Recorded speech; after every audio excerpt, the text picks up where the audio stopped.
Paramedical ವಿದ್ಯಾರ್ಥಿಗಳು ಹಿರಿಯ ನಾಗರಿಕರಿಗಾಗಿ ಇರುವ ಹಕ್ಕುಗಳ ಕುರಿತು ಸಂಪೂರ್ಣವಾಗಿ ಅರಿತುಕೊಂಡು ತಮ್ಮ ವೃತ್ತಿಯಲ್ಲಿ ಅವರನ್ನ ಗೌರವದಿಂದ ಕಾಣಬೇಕು ಎಂದು ಗೌರವಾನ್ವಿತ ಹಿರಿಯ ಸಿವಿಲ್ ನ್ಯಾಯಾಧೀಶರಾದ ಮಹೇಂದ್ರ ಎಂ ಕಿವಿಮಾತು ಹೇಳಿದ್ದಾರೆ. ಪಟ್ಟಣದ ವಿದ್ಯಾ ಪ್ಯಾರಾಮೆಡಿಕಲ್ ಕಾಲೇಜು ಸಭಾಂಗಣದಲ್ಲಿ ಆಯೋಜಿಸಿದ್ದ ಹಿರಿಯ ನಾಗರಿಕರ ಹಾಗೂ ಮಾನಸಿಕ ಆರೋಗ್ಯ ದಿನಾಚರಣೆ ಉದ್ಘಾಟನೆ ಮಾಡಿ ಹಿರಿಯ ನಾಗರಿಕರ ಹಕ್ಕುಗಳನ್ನು ಗೌರವಿಸುವುದು ಎಲ್ಲರ ಕರ್ತವ್ಯ ಎಂದು ತಿಳಿಸಿದ್ದಾರೆ. ಜಿಲ್ಲಾ ಮಾನಸಿಕ ಆರೋಗ್ಯಾಧಿಕಾರಿ ಸುಹೇಲ್ ಮಾತನಾಡಿ, ಬಹುತೇಕ ಪ್ರಕರಣಗಳಲ್ಲಿ ಮಾನಸಿಕ ತೊಂದರೆಗಳಿಗೆ ಹೆಚ್ಚಾದ ಮೊಬೈಲ್ ಬಳಕೆ ಕಾರಣವಾಗಿದ್ದು, ಮೊಬೈಲ್ ಅನ್ನ ಕೇವಲ ಜ್ಞಾನಾರ್ಜನೆಗಾಗಿ ಮಾತ್ರ ಬಳಸಿ ಮನೋರಂಜನೆ ಉದ್ದೇಶಕ್ಕೆ ಮಿತವಾಗಿ ಬಳಸಬೇಕೆಂದು ವಿದ್ಯಾರ್ಥಿಗಳಿಗೆ ಸಲಹೆಯನ್ನ ನೀಡಿದ್ದಾರೆ. ನಂತರ ಹಿರಿಯ ನಾಗರಿಕರಿಗೆ ಸರ್ಕಾರದ ವತಿಯಿಂದ ಶ್ರವಣ ಸಾಧನ, ಊರುಗೋಲು ಸೇರಿದಂತೆ ವಿವಿಧ ಸಲಕರಣೆಗಳನ್ನು ವಿತರಿಸಲಾಯಿತು. ಅಂತೆಯೇ ಸದರಿ ದಿನಾಚರಣೆ ಪ್ರಯುಕ್ತ ಆಯೋಜಿಸಿದ್ದ ವಿವಿಧ ಸ್ಪರ್ಧೆಗಳಲ್ಲಿ ವಿಜೇತರಾದ ವಿದ್ಯಾ ಪ್ಯಾರಾಮೆಡಿಕಲ್ ವಿದ್ಯಾರ್ಥಿಗಳಿಗೆ ಬಹುಮಾನವನ್ನ ವಿತರಿಸಲಾಯಿತು.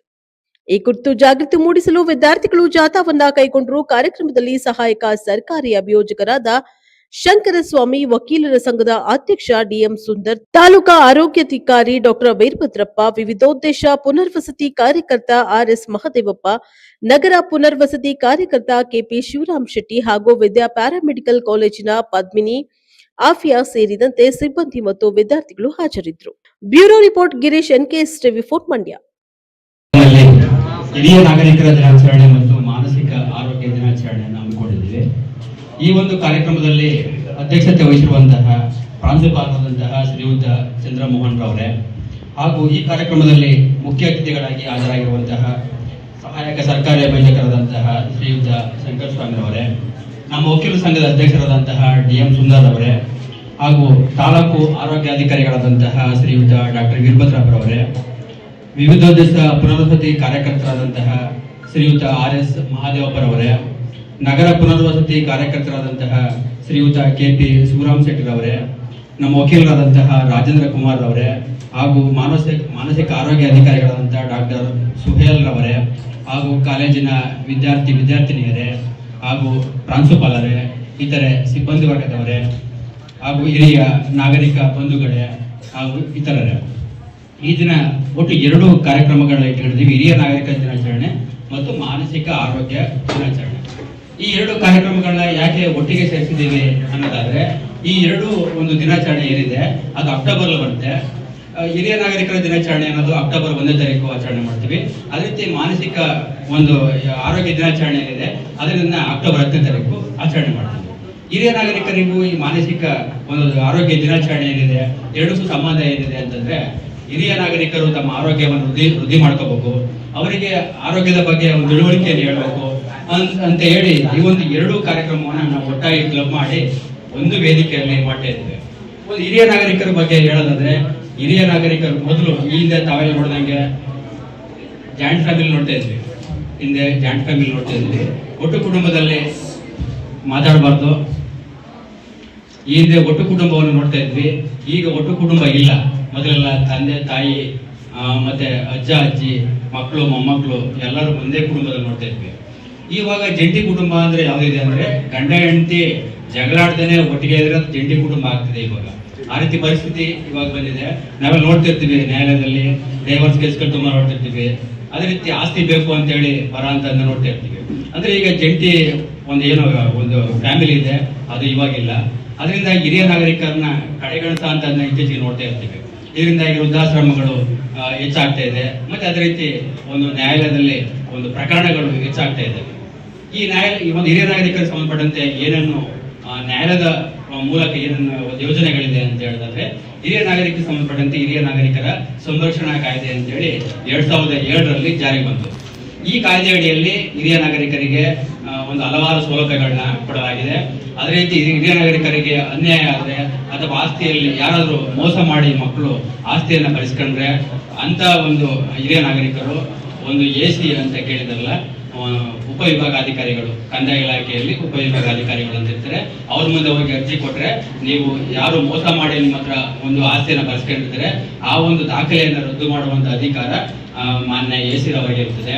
ಅದೇ ರೀತಿ ಹಲವಾರು ಒಂದು ಯೋಜನೆಗಳನ್ನ ಸೌಲಭ್ಯಗಳನ್ನ ಒಂದು ಹಿರಿಯ ನಾಗರಿಕರ ಒಂದು ಸಂರಕ್ಷಣಾ ಕಾಯ್ದೆ ಅಡಿಯಲ್ಲಿ 2007ರಲ್ಲಿ ಕೊಡಲಾಗಿದೆ. ಅದೇ ರೀತಿ ನಮ್ಮ ನ್ಯಾಯಾಲಯದ ವ್ಯಾಪ್ತಿಗೆ ಬಂದರೆ ಹಿರಿಯ ನಾಗರಿಕರು ಒಂದು ದಾವೆಯಲ್ಲಿ ಒಂದು ಕೇಸ್ನಲ್ಲಿ ಹಿರಿಯ ನಾಗರಿಕರಿದ್ದಾರೆ ಅಂತಂದ್ರೆ ನಮಗೂ ಸಹ ಒಂದು ಡೈರೆಕ್ಷನ್ ಮಾನ್ಯ ಉಚ್ಚ ನ್ಯಾಯಾಲಯ ಸರ್ವೋಚ್ಚ ನ್ಯಾಯಾಲಯದಿಂದ ಇದೆ. ಹಿರಿಯ ನಾಗರಿಕರಿರುವಂತಹ ಒಂದು ಪ್ರಕರಣಗಳನ್ನ ಆದಷ್ಟು ಬೇಗ ಇತ್ಯರ್ಥಪಡಿಸಬೇಕು ಅಂತೇಳಿ ನಮಗೂ ಸಹ ಡೈರೆಕ್ಷನ್ ಇದೆ. ಅದರಿಂದ ಹಿರಿಯ ನಾಗರಿಕ ಸಂಬಂಧಪಟ್ಟಂತೆ ಹಲವಾರು ಒಂದು ಕಾನೂನುಗಳಿದೆ. ಅದೇ ರೀತಿ ಒಂದು ದಂಡ ಪ್ರಕ್ರಿಯಾ ಸಂಹಿತೆ ಅಂತ ಒಂದು ಕಾನೂನು ಇದೆ. ಅದನ್ನು ಸಹ ಈ ಒಂದು ಹಿರಿಯ ನಾಗರಿಕರನ್ನ ಯಾರಾದ್ರೂ ಮಕ್ಕಳು ಕಡೆಗಣಿಸಿದ್ರೆ ಅಂತ ಒಂದು ಹಿರಿಯ ನಾಗರಿಕರು ನ್ಯಾಯಾಲಯಕ್ಕೆ ಬಂದು ಒಂದು ಅರ್ಜಿಯನ್ನು ಸಲ್ಲಿಸಬಹುದು. ನಮಗೆ ಜೀವನಾಂಶ ಕೊಡಿಸ್ಕೊಡಿ ನಮ್ಮ ಮಕ್ಕಳಿಂದ ಅಂತ ಜೀವನಾಂಶಕ್ಕೆ ಅರ್ಜಿಯನ್ನು ಸಲ್ಲಿಸಬಹುದು. ಅದು ಸಹ ಒಂದು ಕಾನೂನಿನಲ್ಲಿ ಅವಕಾಶ ಇದೆ. ಇದನ್ನೆಲ್ಲ ತಿಳಿಸೋಕ್ಕೋಸ್ಕರ ಒಂದು ಹಿರಿಯ ನಾಗರಿಕರ ದಿನಾಚರಣೆಯನ್ನ ಪ್ರತಿ ವರ್ಷ ಆಚರಣೆ ಮಾಡ್ತೀವಿ.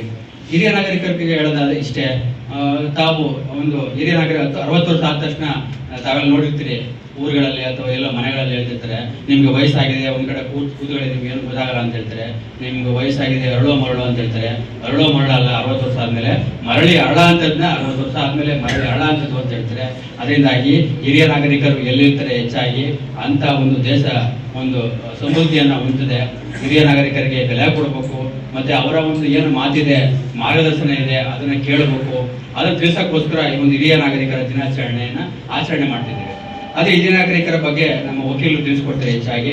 ಅದೇ ರೀತಿ ಮಾನಸಿಕ ಆರೋಗ್ಯದ ಬಗ್ಗೆ ಹೇಳೋದಾದ್ರೆ, ಮಾನಸಿಕ ಆರೋಗ್ಯದ ಬಗ್ಗೆ ಡಾಕ್ಟರ್ ಇದ್ದಾರೆ ಹೇಳ್ತಾರೆ. ಸ್ವಲ್ಪ ಹೇಳೋದಾದ್ರೆ ಮಾನಸಿಕ ಆರೋಗ್ಯ ಅನ್ನೋದು ಎಲ್ಲಾ ವ್ಯಕ್ತಿಗಳಲ್ಲಿ ಸಾಮಾನ್ಯವಾಗಿರುತ್ತೆ. ಮಾನಸಿಕ ಆರೋಗ್ಯ ಅದು 1 ಸೆಕೆಂಡ್ ಇರ್ಬೋದು, ಅದು ತುಂಬಾ ಒಂದು ಮಿನಿಟ್ ಇರ್ಬೋದು, ಅದು ಎಷ್ಟು ಜಾಸ್ತಿ ಇರ್ಬೋದು. ಒಬ್ಬೊಬ್ಬರಲ್ಲಿ ಒಂದು ಅನುಪಾತ ಹೆಚ್ಚು ಕಡಿಮೆ ಇರುತ್ತೆ. ಅಂದ್ರೆ ಎಲ್ಲರೂ ಒಂದು ರೀತಿಯಲ್ಲಿ ಒಂದು ಮಾನಸಿಕ ಅಸ್ವಸ್ಥರಾಗಿರ್ತೀವಿ. ಕೆಲವು ಸಮಯದಲ್ಲಿ ನಾವೇ ನೋಡಿರ್ಬೋದು, ನಾವೇ ಮಾತಾಡ್ಕೊಳ್ತಿರ್ತೀವಿ ಅಥವಾ ನಾವೇ ನಗ್ತಾ ಇರ್ತೀವಿ. ಒಂದ್ ಕಡೆ ಎಲ್ಲ ಕೂತ್ಕೊಂಡು ನಾವೇ ಮಾತಾಡ್ಕೊಂಡು ಹೋಗ್ತಾ ಇರ್ತೀವಿ. ವಾಕ್ ಮಾಡ್ಬೇಕಾದ್ರೆ ನಾವೇ ಮಾತಾಡ್ತಿರ್ತೀವಿ. ಅದು ಎಲ್ಲ ಒಂದ್ ಕಡೆ ಕೂತಿರ್ತೀವಿ ಒಬ್ಬರೇ ಅಂದ್ರೆ ನಾವೇ ನಗ್ತಾ ಇರ್ತೀವಿ. ಅದೆಲ್ಲ ಮಾನಸಿಕ ಅಸ್ವಸ್ಥತೆ ಏನಿದೆ ಒಬ್ಬೊಬ್ಬರಿಗೆ ಜಾಸ್ತಿ ಇರುತ್ತೆ. ಜಾಸ್ತಿ ಆದ ತಕ್ಷಣ ಅದು ಡಾಕ್ಟರ್ ಹತ್ರ ಹೋಗ್ತಾರೆ. ಕಡಿಮೆ ಇದ್ದಾಗ ಡಾಕ್ಟರ್ ಹತ್ರ ಹೋಗಲ್ಲ, ಸರಿಪಡಿಸ್ಕೋಬೇಕು. ಯಾವ ರೀತಿ ಸರಿಪಡಿಸ್ಕೋಬೇಕು ಅಂದ್ರೆ ನಮ್ಮ ಒಂದು ಆರೋಗ್ಯವನ್ನ, ಒಂದು ಭೌತಿಕ ಒಂದು ಆರೋಗ್ಯ ಏನಿದೆ ಅದೇ ರೀತಿ ಮಾನಸಿಕ ಆರೋಗ್ಯವನ್ನು ಸಹ ಕಾಪಾಡ್ಕೋಬೇಕು. ಇದು ಯಾವ ರೀತಿ ಕಾಪಾಡ್ಕೋಬೇಕು ಅಂದ್ರೆ ಡೈಲಿ ಯೋಗ ಮಾಡ್ಬೇಕು, ಮತ್ತೆ ಡೈಲಿ ವಾಕ್ ಮಾಡ್ಬೇಕು, ಮತ್ತೆ ಒಳ್ಳೆಯವರ ಸಹವಾಸ ಮಾಡ್ಬೇಕು. ಅದೇ ರೀತಿ ನಾವು ಆಹಾರ ಸೇವನೆ ಮಾಡ್ತೀವಲ್ಲ, ಅದನ್ನ ಒಳ್ಳೆ ಆಹಾರವನ್ನ ಸೇವನೆ ಮಾಡ್ಬೇಕು. ಇದೇ ರೀತಿ ಒಂದು ಕೆಟ್ಟದಾಗಿ ಯೋಚನೆ ಮಾಡೋದನ್ನ ಬಿಡ್ಬೇಕು. ಇಂಥವ್ರಿಗೆ ನಾವು ಕೆಟ್ಟದ್ ಮಾಡ್ಬೇಕು, ಅಂತವ್ರಿಗೆ ಇಂಥ ವ್ಯಕ್ತಿ ಇವನು ಹಿಂಗ್ ಮಾಡ್ಬೇಕು, ಅಂತವ್ರಿಗೆ ಹಿಂಗ್ ಮಾಡ್ಬೇಕು, ಆ ರೀತಿ ಯೋಚನೆ ಮಾಡೋದನ್ನೆಲ್ಲ ಬಿಟ್ಟು ಒಂದು ಒಳ್ಳೆ ರೀತಿಯಲ್ಲಿ ಸಕಾರಾತ್ಮಕವಾಗಿ ಯೋಚನೆ ಮಾಡಿದ್ರೆ ಅಂತ ವ್ಯಕ್ತಿ ಒಂದು ಮಾನಸಿಕವಾಗಿ ಸ್ವಸ್ಥತೆಯನ್ನ ಹೊಂದರೆ. ಅದರಿಂದಾಗಿ ಮಾನಸಿಕ ಆರೋಗ್ಯವನ್ನ ಕಾಪಾಡ್ಕೊಳ್ಳಿ. ಮಾನಸಿಕ ಆರೋಗ್ಯದ ಬಗ್ಗೆ ಚೆನ್ನಾಗಿ ಹೇಳ್ತಾರೆ ಡಾಕ್ಟ್ರು, ಕೇಳಿಸ್ಕೊಳ್ಳಿ. ಮತ್ತೆ ಹಿರಿಯ ನಾಗರಿಕರ ಹಕ್ಕುಗಳ ಬಗ್ಗೆ ಇನ್ನೂ ಹೆಚ್ಚಾಗಿ ನಮ್ಮ ವಕೀಲರು ಹೇಳ್ತಾರೆ. ಸೇವಾ ಸಮಿತಿ ಅಂತಿದೆ, ಮತ್ತೆ ಇನ್ವಿಟೇಷನ್